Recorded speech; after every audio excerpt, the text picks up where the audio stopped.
কলকাতায় কিছুদিন আগেই চালু হয়েছে দেশের প্রথম নদীর তলা দিয়ে মেট্রোপথ। এই মেট্রোপথে ট্রেন চলছে হাওড়া ময়দান থেকে এসপ্ল্যানেড পর্যন্ত। কিন্তু এখানেই শেষ নয়, কলকাতাবাসীর জন্য আছে আরও একটি দুর্দান্ত খবর।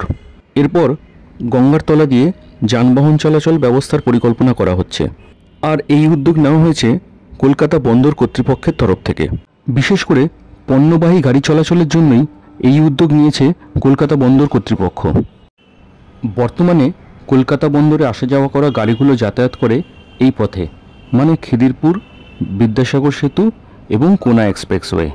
এতে একদিকে শহরের যানবাহন এবং পণ্যবাহী গাড়ি উভয়কেই যানজটের সম্মুখীন হতে হয়। ঠিক সে কারণেই কলকাতা বন্দর কর্তৃপক্ষ উদ্যোগ নিচ্ছে গঙ্গার নিচ দিয়ে একটি সুড়ঙ্গ পথ তৈরি করা, যা কলকাতা বন্দর এবং কোনা এক্সপ্রেসওয়েকে সরাসরি যুক্ত করবে। এই টানেল তৈরির প্রসঙ্গে কলকাতা বন্দরের শীর্ষ আধিকারিক জানায়, এই বিষয়ে ডিটেল প্রজেক্ট রিপোর্ট তৈরির কাজ চলছে।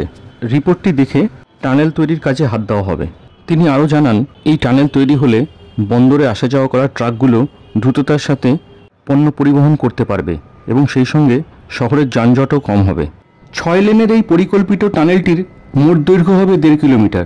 তার মধ্যে 800 মিটার থাকবে গঙ্গার তলদেশে। প্রসঙ্গত, বেলজিয়ামের অ্যান্টওয়ার্প বন্দরের তলদেশে রয়েছে এরকমই একটি টানেল। সেই টানেলের অনুকরণেই তৈরি হবে কলকাতার এই সুড়ঙ্গ পথ।